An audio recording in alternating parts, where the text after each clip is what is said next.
नमस्कार दोस्तों। आज हम बात करने वाले हैं ट्रू कॉलर ऐप के बारे में। मैं आपको बताऊंगा कि कैसे ये ट्रू कॉलर जो ऐप है आपके लिए खतरे की घंटी है और कैसे ये आपके लिए बिल्कुल भी लाभदायक नहीं है। इसको यूज़ करना चाहिए नहीं करना चाहिए, सारी बातें हम आज इस वीडियो में करेंगे। तो इस वीडियो को अंत तक ज़रूर देखिए ताकि आप बेहतर जान पाएँ। तो मेरा नाम है विवेक, स्वागत है आपका 360 टेक टिप्स यूट्यूब चैनल पर। चलिए स्टार्ट करते हैं।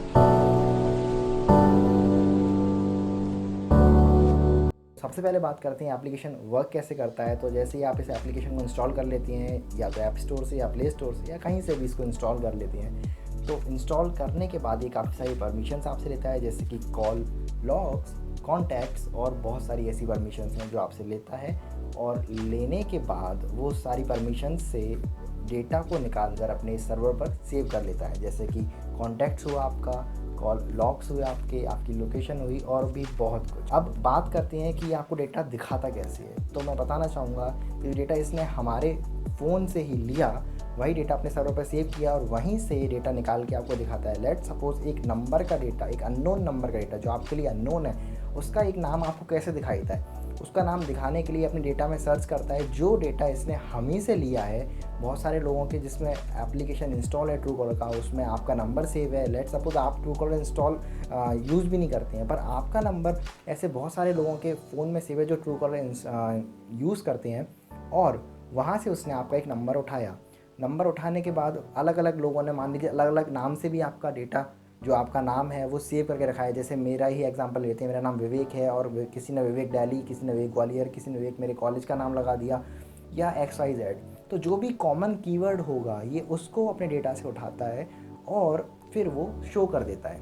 अगर आप ट्रू कॉलर यूज़ नहीं भी करते हैं फिर भी आपका डेटा ट्रू कॉलर के पास पहुंच चुका है, बताना चाहूँगा। सेकंड चीज़ ये आती है, अगर आप ट्रू कॉलर यूज़ करते हैं तो आपको ऑब्वियस सी बात है कि उस पर एक अकाउंट क्रिएट करना होगा। अकाउंट क्रिएट करने के बाद आपको उसमें अपना नाम देना होगा, अपने डिटेल्स देनी होगी। इवन उसमें आपको गूगल या फेसबुक का भी वो पूछता है तो आप दे सकते हैं, और जब आप देते हैं तो सारा का सारा डेटा वो जो है वहाँ से भी ले लेता है। पर उस केस में क्या होता है, जो आप नाम डालती है वही नाम दूसरे यूज़र्स को शो करता है। तो ये तो हो गई हमारे फ़ायदे की बात कि हमें ये डेटा जो है दिखाता है हमारे अननोन नंबर।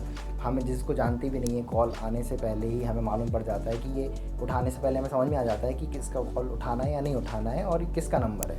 पर क्या आपको मालूम है कि क्यों इसको यूज़ नहीं करना चाहिए?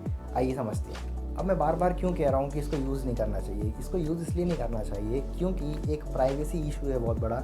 जब भी आप अपने फ़ोन की परमिशन इसको देते हैं, जिसमें गैलरी की, लोकेशन, इवन आपके contacts, call logs, microphone, speaker, हर चीज़ की ये परमिशन ले लेता है, हर हार्डवेयर की ये परमिशन ले लेता है और बैकग्राउंड डेटा सिंक करता रहता है और सारा डेटा अपने सर्वर पर स्टोर करता है। तो क्या डेटा आपका आपके लिए इंपॉर्टेंट नहीं है? क्या आपकी प्राइवेसी आपके लिए इंपॉर्टेंट नहीं है? अगर इंपॉर्टेंट है तो फिर हम इस एप्लीकेशन को क्यों यूज़ करते हैं? जस्ट इसलिए कि हमें ये मालूम पड़ जाता है कि ये जो नंबर से कॉल आ रहा है वो किसका नंबर है।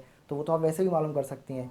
अब आप पूछेंगे कैसे मालूम कर सकते हैं, तो मैं वो बताऊंगा, पर सबसे पहले मैं आपको बताना चाहूँगा ये उस डेटा को जो हमसे लेता है उसका क्या करता है। तो सबसे पहले मैं आपको बताना चाहूँगा कि डेटा इसने जो स्टोर किया, ये डेटा एक्चुअली ये सेल करता है। लेट सपोज मैं दिल्ली की बात कर लेता हूँ। एक एडवर्टाइजमेंट कंपनी है जिसको डेटा की ज़रूरत है एडवर्टाइजमेंट करने के लिए, अपनी कंपनी का या किसी भी चीज़ का प्रमोशन करने के लिए।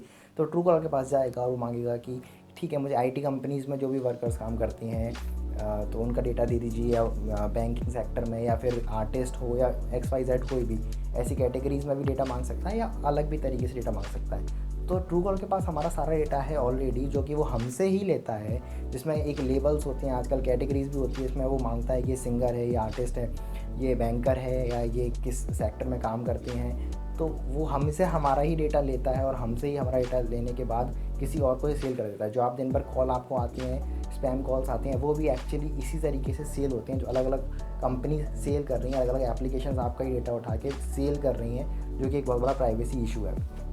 सेकंड में एक चीज़ आपको बताना चाहूँगा, ये जो इसका रेवेन्यू सोर्स है वो है इसके एप्लीकेशन के अंदर जो ऐड आती हैं। जब भी आप इस एप्लीकेशन को यूज़ करते हैं, तो जब आप इस एप्लीकेशन में स्क्रॉल करते हैं तो आपको कॉल डिटेल्स दिखती हैं, सारी चीज़ें दिखती हैं, उसमें बीच बीच में एड्स दिखाई देते हैं। तो वहाँ से पैसा कमाता है। जब आपके पास कोई कॉल आता है तो जब पॉपअप जनरेट होता है उसके नीचे भी किसी कंपनी का ऐड आता है, वहाँ से ये पैसा कमाता है। तो इस तरीके से भी इसका रेवेन्यू जनरेट होता है। थर्ड एक चीज़ और मैं बताना चाहूँगा, ये इसका एक और वर्जन है ट्रू कॉलर बिजनेस के नाम से। इसमें आपसे ये कुछ चार्जेस लेते हैं, 70-80 रुपीज़ तक का चार्ज लेता है।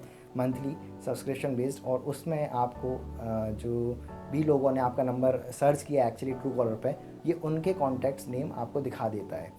प्लस आपके जो एड्स होते हैं, आपके एप्लीकेशन में एड्स आने वाले होते हैं, वो उनको रिमूव कर देता है। तो इस तरीके से ये पैसा अलग अलग तरीके से कमाता है। बट इस एप्लीकेशन को क्या यूज़ करना सच में इतना ज़रूरी है? क्या हमें हमारी प्राइवेसी बिल्कुल भी इंपॉर्टेंट नहीं है? हाँ, अगर आपकी प्राइवेसी आपको इंपॉर्टेंट नहीं है, आपका डेटा आपको इंपॉर्टेंट नहीं है, तो आप चाहें तो इस एप्लीकेशन को यूज़ करें। पर अगर आपके लिए आपकी प्राइवेसी थोड़ी सी भी इंपॉर्टेंट है, तो मेरा तो यही सजेशन होगा, इस एप्लीकेशन का यूज़ ना करें। और अगर आप सोचते हैं कि फिर हमें कैसे मालूम पड़ेगा कि अननोन नंबर का हमें नेम कैसे मालूम पड़ेगा, तो उसके लिए मैं एक आपको ज़रूर हैक बता सकता हूँ। इसके लिए मैं आपको बताना चाहूँगा, सिंपल आपको केवल एक वेब ब्राउज़र में जाना होगा, चाहे फ़ोन के चाहे लैपटॉप के, और truecaller.com पर जा सकते हैं। truecaller.com पर जाने के बाद आप इसमें किसी भी एक ईमेल आईडी आप क्रिएट कर लीजिए। जैसे जीमेल पर आपने एक ईमेल आईडी अपनी क्रिएट कर ली, किसी भी अलग नेम से क्रिएट कर लीजिए जिस ईमेल आईडी को आप यूज़ नहीं करते हो, जिस ईमेल को आप फ़ोन में सिंक नहीं रखते हैं, उसमें कोई कॉन्टैक्ट्स ना हो, उसमें कोई डेटा ना हो। कैसी ईमेल आईडी बना लीजिए ट्रू कॉलर के लिए, और उस ट्रू कॉलर की ईमेल उस जीमेल की आईडी से ट्रू कॉलर में लॉगिन कर लीजिए। लॉगिन करने के बाद जो भी नंबर आपको सर्च करना है, आप चाहें तो सर्च कर सकते हैं, और ट्रू कॉलर से उसी से डेटा उठा सकते हैं, अपना कोई बिना डेटा दिए हुए। तो उसमें आपको आपका कोई भी डेटा नहीं जाएगा, केवल आपको सामने से डेटा मिल जाएगा। तो मेरा मकसद इस वीडियो को बनाने का बस यही था कि मैं आपको एक एजुकेट कर पाऊँ कि कैसे ये एप्लीकेशन जो है आपके संग फ्रॉड भी कर रही हैं, आपको मालूम भी नहीं पड़ता, बैकग्राउंड में सिंक कर करके आपको डेटा उड़ा देती हैं और आपको मालूम भी नहीं पड़ता है, और इसी डेटा को सेल करके खूब सारा पैसा कमाती हैं। तो अगर आपको अब ठीक लगता है तो आप इसको इंस्टॉल करिए, नहीं लगता है तो मत करिए। तो फिलहाल के लिए इस वीडियो में इतना ही था। आशा करता हूँ आपको वीडियो हेल्पफुल लगा हो तो प्लीज़ इस वीडियो को शेयर कर दीजिए, ज़्यादा से ज़्यादा लाइक कर दीजिएगा, व्हाट्सएप ग्रुप में फैला दीजिएगा, और इस चैनल को सब्सक्राइब कर लीजिए ताकि आपके लिए आगे ऐसे ही मैं और भी वीडियो लेके आता रहूँ। तो फिलहाल के लिए इस वीडियो में इतना ही। देखने के लिए आपका बहुत बहुत धन्यवाद। मिलते हैं आपसे किसी ऐसे ही अन्य नए वीडियो में। Thank you, take care guys.